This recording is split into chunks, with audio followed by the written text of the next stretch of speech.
Welcome to the Pardes channel. Today we explain Prophet Samuel, chapter 23, in a clear and simple way, step by step. Okay, let's dive right into this explainer. To really grasp the intense events of chapter 23, we first need to set the scene. Imagine the situation. David is a fugitive. He is literally running for his life from King Saul, who is relentlessly hunting him down across the country.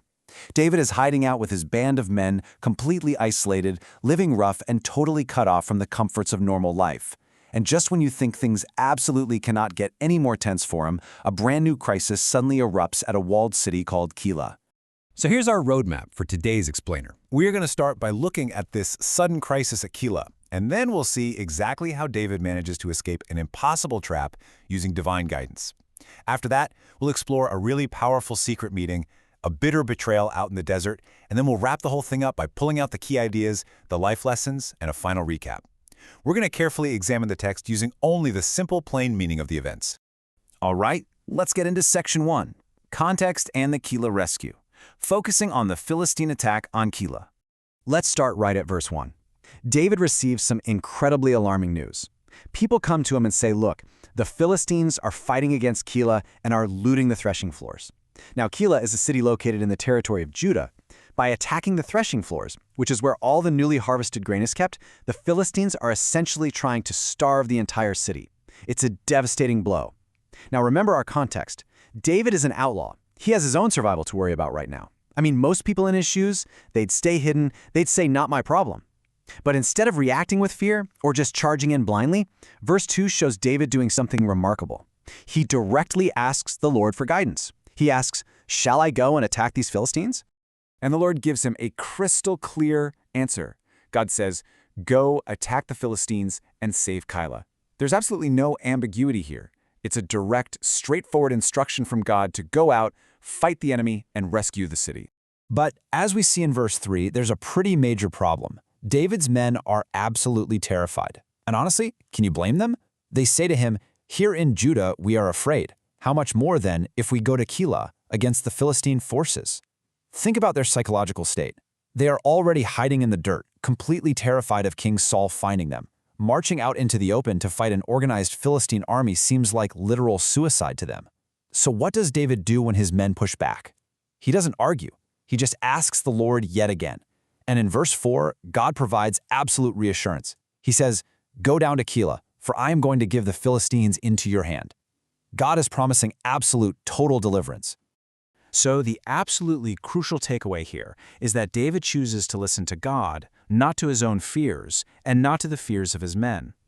In verse 5, David and his men march down to Keilah. They engage the Philistines, they inflict heavy losses on them, and they carry off the enemy's livestock, which actually provides some much-needed supplies for his own exhausted men. David achieves a massive victory and saves the inhabitants of Keilah. So, step 1 of our narrative is complete. Even while on the run, David has acted as the true protector of Israel. Moving right along to section 2, the ephod and escape. Here we're really going to contrast divine guidance with Saul's presumption. So in verses 7 and 8, King Saul finally gets word that David has surfaced and gone to Keilah. But Saul doesn't see David as a hero who just saved an Israelite city. Oh no, Saul just sees an opportunity. He presumes David is now completely trapped behind city gates, so he calls up his entire military force to go down and besiege the city. When David gets wind that Saul is plotting this massive attack against him, verse 9 tells us he calls for Abiathar the priest. He says, bring the ephod. Now what exactly is that? Well, simply put, the ephod was a sacred priestly garment. Think of it like a physical tool or a direct lifeline used to communicate directly with God, to ask crucial yes or no survival questions. And this moment brilliantly illustrates the vast difference between our two main characters. On the left, we have David, who continuously asks God for direction using the ephod before making a move. On the right, we have Saul. When Saul hears David is in a walled city, Saul literally says, God has handed him over to me. It's such an arrogant assumption. He presumes God is on his side simply because the physical circumstances look favorable, without ever actually bothering to ask God. So David, completely relying on God, uses the ephod in verses 10 through 12. He presents his intelligence to the Lord, basically saying, I hear Saul is planning to come and destroy the town because of me.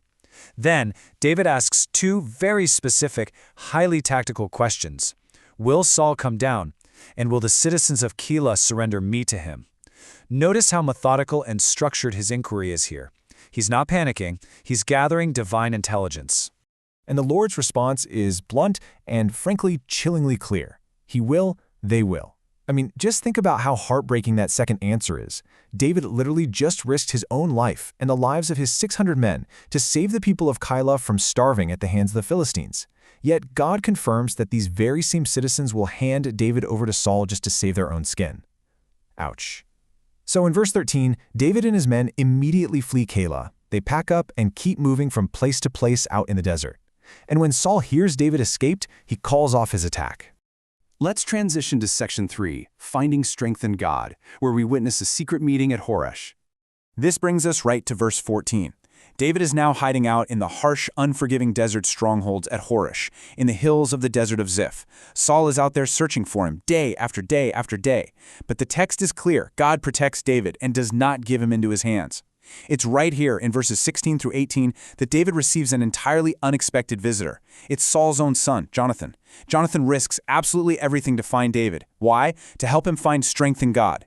He looks at David and tells him, "Don't be afraid. My father Saul will not lay a hand on you. You shall be king over Israel, and I will be second to you." I mean, wow, even Saul knows this is destiny. They make a sacred covenant right there before the Lord. At his absolute lowest, most desperate point, David is reminded of his divine destiny by his truest friend. All right, Section 4, Betrayal at the Rock. The chase moves to the desert of Maon. We are now entering the real climax of the chapter, starting in verse 19. While Jonathan was incredibly loyal, the locals, yeah, not so much. The Ziphites, the people living in the exact region where David is currently hiding, go all the way up to King Saul at Gibeah to commit a devastating betrayal.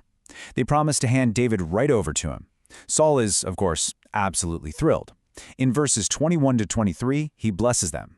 But knowing David is, in his words, very crafty, Saul demands they go back and make further preparations. He wants them to scout out all of David's exact hiding places. Saul wants absolute 100% certainty before he marches his massive army down into the Arabahas south of Jeshimon. What follows in verses 25 through 27 is an intense, seriously cinematic chase. David gets word and moves his men to the desert of Maon, and Saul relentlessly pursues him there. Picture this. Saul and his massive army are advancing along one side of a mountain ridge, while David and his exhausted men are literally on the exact opposite side, desperately hurrying to get away. Saul's forces begin to fan out, practically wrapping around the mountain, closing in to capture them. It looks like the absolute end. There's no way out. But right at that split second, literally right as the trap closes, a messenger rides furiously up to Saul, shouting, "Come quickly, the Philistines are raiding the land." Talk about a plot twist. Saul is immediately forced to abandon the pursuit of David so he can go back and protect his kingdom. God uses an enemy invasion to completely miraculously save David's life right at the buzzer. Because of this incredible, down-to-the-wire event, verse 28 tells us that they actually named that specific geographical site Selah Hamalakoth. In Hebrew, this literally translates to the rock of parting or the rock of escaping.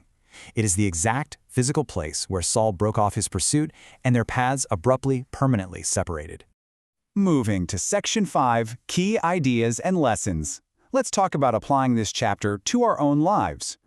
Now that we've walked through this incredible narrative, step by step, let's distill the lessons.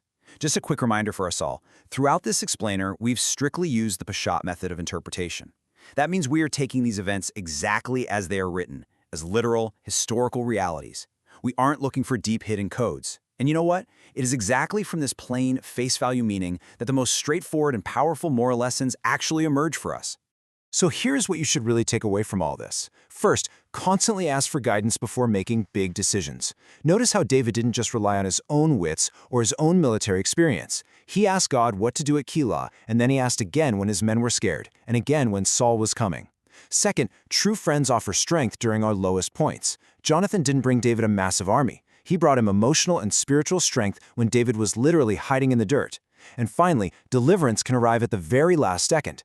David was completely surrounded on that mountain, but a totally unforeseen event, a random Philistine raid, parted the waters for him. Finally, Section 6, Chapter 23 recap. Let's quickly review David's journey of survival. Let's lock this geographical timeline into your memory before we go. The chapter opens at Keilah, where David selflessly saves the city, but is then forced to flee when he learns they plan to betray him to Saul. He moves to the harsh desert of Ziph at Horesh, where Jonathan visits him to make that beautiful covenant.